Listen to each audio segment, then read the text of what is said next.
क्योंकि इनके पिता आरजेडी के कार्यकर्ता हैं। सिर्फ इस मारने की धमकियां आ रही है, नीतीश कुमार जी के नाम से धमकियां आ रही है और तेजस्वी भैया के नाम से धमकियां आ रही है। उसके बाद भी इतनी सारी प्रूफ पुलिस को देने के बाद भी आज पुलिस नाकामयाब है एफआईआर दर्ज करने में, क्योंकि इनके पिता आरजेडी के कार्यकर्ता हैं। सिर्फ इस वजह से जाके कैसे बढ़ेगा, आप समाज में इनको रखेंगे कैसे, आप अपने समाज के आगे इनको पेश कैसे करेंगे, तो इन सब चीज़ों से कैसे लड़ेंगे। आज तक आपकी कम्युनिटी ने धरना प्रदर्शन, पत्थरबाजी या बहुत सारी नग्न प्रदर्शन आज तक जो यूनिवर्सिटी की गार्गी कॉलेज से मैं अपनी ग्रेजुएशन पिछले 1.5 साल पहले मिली थी इंस्टाग्राम पे, और इंस्टाग्राम के बाद जस्ट नॉर्मल दोस्ती होने लगी। कभी स्लोगन तो आप लोगों ने बहुत सुना होगा कि दिल लगी दीवार से तो परी क्या चीज है, या फिर अनेक स्लोगन बहुत सारे जो सोशल मीडिया या फिर बहुत सारे बुद्धिजीवी लोग ने बोल गए हैं। लेकिन जब समाज में इस टाइप का चीज होता है तो हमारा समाज ही कहीं ना कहीं इसको नकारने लगता है। आखिर क्यों, पता नहीं। आज ऐसा ही एक कपल हमारे साथ बैठे हैं, ट्रांसजेंडर कपल, जो कि आपस में शादी कर लिए हैं, लेकिन समाज के कुछ लोगों को हजम नहीं हो रहा है। बहुत सारे प्रतिक्रियाएं दे रहे हैं, घर वाले नाराज हैं, पता नहीं क्यों। आइए इनसे जानते हैं कि आखिर वो बात क्या है जो इनके घर वाले एक्सेप्ट नहीं कर रहे हैं। सबसे पहले हमारे चैनल बीएच न्यूज पर स्वागत है आपका, कैसी हैं? जी नमस्कार, मैं अच्छी हूँ। मेरा नाम अद्विका चौधरी है और मैं एक ट्रांस महिला हूँ। अच्छा, आज समाज में तो अनेक स्लोगन चलता है कि दिल लगी दीवार से तो परी क्या चीज है, या फिर अनेक चीजें होती है जिस तरह से बोला जाता है कि वो लोग, आप लोग भी इंसान हैं, आप लोगों को भी जीने का हक है। तो फिर आखिर इनके परिवार वाले एक्सेप्ट क्यों नहीं कर रहे हैं? देखिए, स्लोगन चाहे जो भी हो, जीने की, देखिए सब कहते हैं ट्रांसजेंडर्स को जीने का हक होना चाहिए। इनको जीने का अधिकार है। सिर्फ कहना और चीज़ों को सोसाइटी में अमेंडमेंट करना, मतलब उसको पारित करना, दोनों में बहुत फ़र्क है। तो चीज़ें सिर्फ कहने से नहीं होती हैं, चीज़ों को पारित भी करना पड़ता है। हमारी गवर्नमेंट ने भी बहुत सारे रूल रेगुलेशंस बनाए हैं, बट समाज आज भी उसे अछूत है, जो कि बहुत बड़ी विडंबना है हमारे समाज की। तो हमारे समाज उसी चीज़ को अडॉप्ट करती हैं जो उनकी नीड की होती हैं। सबसे बड़ी बात है कि आज हमें ऐसी समाज की संरचना करनी चाहिए जहां हमें किसी से ज़्यादा भेदभाव नहीं करना चाहिए। सीधे जियो और जीने दो, ये नारा अगर हम आज अपने मन में ठान लें, इस लोगों को अपने मन में बिठा ले, शायद आज हमें मीडिया के सामने नहीं आना पड़ता और आज आके आपको रिपोर्टिंग करने की ज़रूरत ही ना पड़ती। अच्छा, ये प्रेम का जो सिलसिला है कब से आप लोगों का चालू हुआ और कैसे शादी किए, कब ये हम लोग पिछले 1.5 साल पहले मिली थी इंस्टाग्राम पे, और इंस्टाग्राम के बाद जस्ट नॉर्मल दोस्ती होने लगी। कभी मिलना जुलना, बातें होना, कभी लंच वंच पे जाना होने लगा। एंड धीरे धीरे हम लोग एक दूसरे के क्लोज आए। अब फालतू टाइम, मैं भी कॉलेज जाती थी, ट्यूशन जाती थी, मैं भी तैयारी कर रही हूँ बिहार पुलिस की, तो मैं ज़्यादा टाइम किसी को नहीं फालतू देना चाह रही थी। तो हम लोगों ने सोचा कि जब लाइक आगे हम लोग कंफर्टेबल है, आगे चलना है, तो कुछ तो रिश्ते को नाम देना ही पड़ेगा। फिर हमने शादी करने का फैसला किया और हमने 25 जून 2023 को शादी किया। अच्छा, ये आप कहाँ तक पढ़ाई लिखाई की हैं? बहुत लोग तो बहुत तरह के सवाल उठाते हैं कि ये अनपढ़ हैं ना, ऐसे सिर्फ कैमरे पर फेस चमकाने के लिए बहुत सारे कमेंट में कर रहे हैं। आपका जो पहले का इंटरव्यू चल रहा है, आखिर आपने पढ़ाई कहाँ तक की? देखिए, मैं पहले भी दिल्ली यूनिवर्सिटी की गार्गी कॉलेज से मैं अपनी ग्रेजुएशन कर रही थी। कुछ कारण बस मुझे बिहार शिफ्ट होना पड़ा। मेनली रीज़न था बिहार पुलिस का। तो फिर उसके बाद जब मैं वहाँ से आ गई, फिर मैं खगौल महिला कॉलेज से साइकोलॉजी ऑनर से ग्रेजुएशन कर रही हूँ, जो उषा विद्यार्थी जी अभी वहाँ की जो है प्रिंसिपल हैं। और फिलहाल मैं भी बिहार पुलिस की तैयारी जो कर रही हूँ, गुरु रहमान की मैं ऑफलाइन क्लास की स्टूडेंट रही हूँ, और गुरु खान जो है, सॉरी खान सर जो है, उनकी मैं ऑनलाइन क्लासेस ले रही हूँ अभी। आपके समाज के लोग नहीं अभी मदद करते हैं? जब ऐसा कुछ होता है तो आपके समाज में तो पूरे लोग तांडव करते हैं, रोड पे उतरते हैं कि नहीं हमारी घर की बेटी है, हमारी घर की बेटी को ये हो गया वो हो गया। तो आज आप अपने समाज का कहीं ना कहीं नाम रोशन कर रही हैं, एक अलग चीज प्रेजेंट करने का कोशिश कर रही हैं, तो आपके समाज के लोग नहीं आपके मदद कर रहे हैं? बिल्कुल, बिल्कुल, मेरी समाज मदद कर रही है, और मुझे लगता है कि मेरी समाज कोई अलग नहीं है, हम आप एक ही समाज के हैं। और फर्स्ट ऑफ ऑल, आज तक जो हमारी एक धरना, प्रदर्शन, वो चीज़ें होती आई हैं, कहीं न कहीं हमने उसका तोड़ने का काम किया कि नहीं, अगर हम इस समाज के मेंबर हैं, कहीं न कहीं हमें एक लेगलाइजेशन, सिविलाइजेशन से हमें आगे बढ़ना चाहिए और चीज़ों को एक शांतिपूर्ण तरीके से रखना चाहिए। रही बात धरना प्रदर्शन की, तो वो हमारा मौलिक अधिकार है और भारत में हर एक नागरिक उनका मौलिक अधिकार है। उनका कोई हनन नहीं कर सकता, वो संरक्षण उनका अधिकार है। मैं धरना पे बैठूंगी, बट वो भी हमारा शांतिपूर्ण धरना होगा, अगर हमें इंसाफ नहीं मिलती है तो। आपने न्याय का दरवाजा खटखटाया, जिस तरीका से आपने भी बोल रही हैं कि इनके परिवार के लोग एक्सेप्ट नहीं कर रहे हैं, तो न्यायपालिका से आपने गुहार लगाई?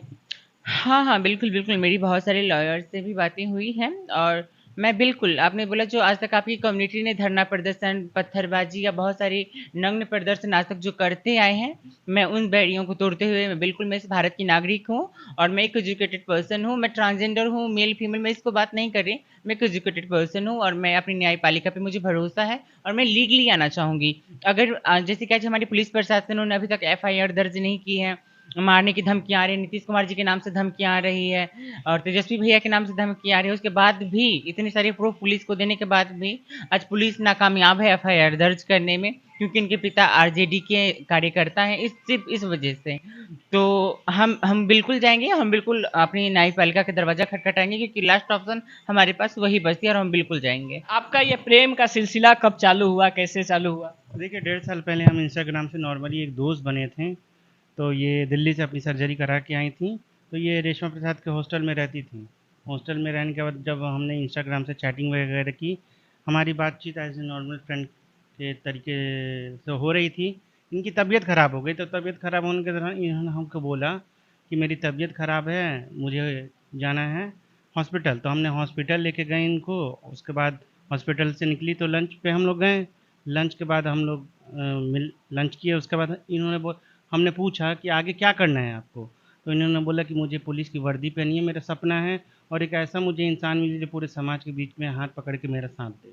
अच्छा, कहीं न कहीं समाज में तो आपके लिए बहुत सारे प्रतिक्रियाएँ आ रही हैं, बोल रहे हैं लोग, आपके ही इंटरव्यू के कमेंट में लोग क्वेश्चन कर रहे हैं कि आपका वंशज आगे कैसे बढ़ेगा? आप समाज में इनको रखेंगे कैसे? आप अपने समाज के आगे इनको पेश कैसे करेंगे? तो इन सब चीज़ों से कैसे लड़ेंगे? देखिए, समाज को भी अब अपनी धारणा बदलनी पड़ेगी। ये सब चीज़ें नॉर्मल हैं। आज के डेट में लड़कियों को बच्चा नहीं होता तो क्या घर वाले थोड़े निकाल देते, ससुराल से थोड़े निकाल देते। हम बच्चा अडॉप्ट करेंगे। जो बच्चे होते हैं उनको अपने घर वाले फेंक देते कचड़े के डिब्बे, हम उन्हें अडॉप्ट करेंगे। और ये सब तो अब तो नॉर्मल चीज़ें हैं।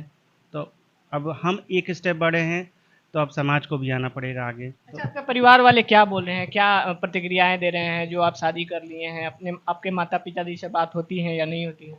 देखिए, मेरे पिताजी से बात होती थी और मेरे पिताजी इनसे बात भी करते थे, 2-2 3-3 घंटे बात करते थे। उन्हें सब पता था। मेरे पिताजी बोलते भी थे कि तुम बहुत अच्छी हो, बहुत सुलझी हुई हो, पढ़ी लिखी हो, तुम मेरे घर की पहले बेटी हो, उसके बाद बहू हो, तुम्हारी धूम-धाम से शादी करा देंगे। फिर पता नहीं क्या हुआ, उनके दिमाग में कौन-सी धारणा हो गई। वो बोलते हैं कि ये तो एक किन्नर है। उनके दिमाग में किन्नर का ट्रांसजेंडर का मतलब होता है किन्नर। और वो बोलते हैं कि जिस घर में किन्नर पैदा होती हैं मार दिया जाता है। तो हम भी वहीं से माँ के कोख से पैदा लिए हैं, ये भी वहीं से ली हैं। तो ये जो सोच है बदलना पड़ेगा। मेरे पिताजी तो मुझे एक्सेप्ट ही नहीं करते, बोलते हैं कि ये शादी को हम नहीं मानते हैं। मेरे घर वाले एक्सेप्ट ही करने को नहीं तैयार हैं कि हम इसे रखेंगे ही नहीं और हमें मार-पीट के भगा भगा दिया जाए। अगर बाय चांस अगर आपके परिवार नहीं एक्सेप्ट करते हैं, नहीं आपको रखते हैं आप दोनों को, तो आखिर आप लोग आगे कैसे बढ़ेंगे? किस प्रकार से आप लोग ये समाज में अपना फाइट करेंगे, आगे लड़ रहेंगे? देखिए, पहले तो हम कोर्ट जाएँगे, ठीक है ना? कोर्ट से अपने लीगल तरीके से हम अपना प्रोसेस करेंगे। उसके बाद फिर मेरे घर वाले नहीं एक्सेप्ट करते हैं, तो हम घर के पास भूख हड़ताल करेंगे, धरना देंगे आप लोग के सबके साथ। अच्छा, जिस प्रकार से ये सब चीज़ें प्रक्रियाएँ चल रही हैं, चलते-चलते क्या बताएँगे दर्शकों को?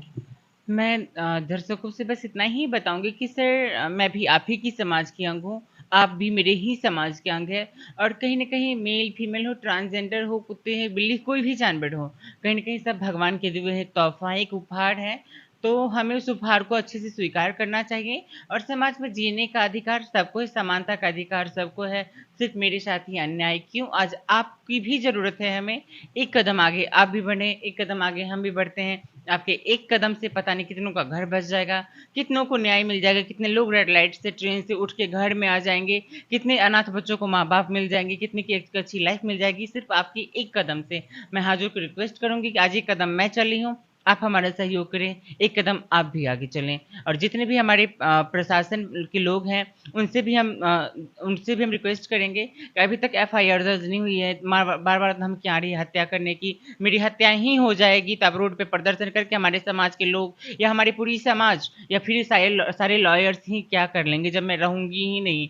आज सारे लॉयर्स से भी अपील है कि आप भी आगे आगे आके रोड पे प्रदर्शन करते हैं कि उनका हत्या हुआ, उनका बलात्कार हुआ, उनका रेप हुआ, आज हम उनके साथ हैं, आज हमारे साथ आप क्यों नहीं हैं। आपसे भी हाथ जोड़ के रिक्वेस्ट है, आप भी सामने आए, मैं जिंदा हूँ, आज मुझे न्याय दिलाएं, आज हमारी हक की हनन हो रही है। आप तो समाज के रक्षक हैं, आप तो संविधान के रक्षक हैं, अगर आज आप ही मौन रहेंगे तो भला हम कहाँ जाएंगे। आज आपको भी सामने आने की आवश्यकता है। आप सिर्फ मनीष कश्यप का केस नहीं लड़ेंगे, निर्भया के रेप हो जाने के बाद ही उसका केस नहीं लड़ेंगे, या फिर मणिपुर में बेटी की नंगा प्रदर्शन करने के बाद ही उसका आप केस नहीं लड़ेंगे। आप नंगे होने से पहले कपड़ा पहनने में ही आए सामने। अगर आज आप सामने मेरे साथ खड़े नहीं हुए, कल को हो सकता है मेरा भी कहीं मर्डर हो जाए, मेरा भी कहीं रेप हो जाए, मैं भी कहीं नंगी घूमती रहूं, रोड पे मरी रहूं। तो आज मैं जिंदा हूं, आज मैं सुरक्षित हूँ, आज हमारे साथ आपकी जरूरत है, आज साथ खड़े हो और हमारे न्याय में हमारे साथ खड़े हो, कि हमारे साथ दें।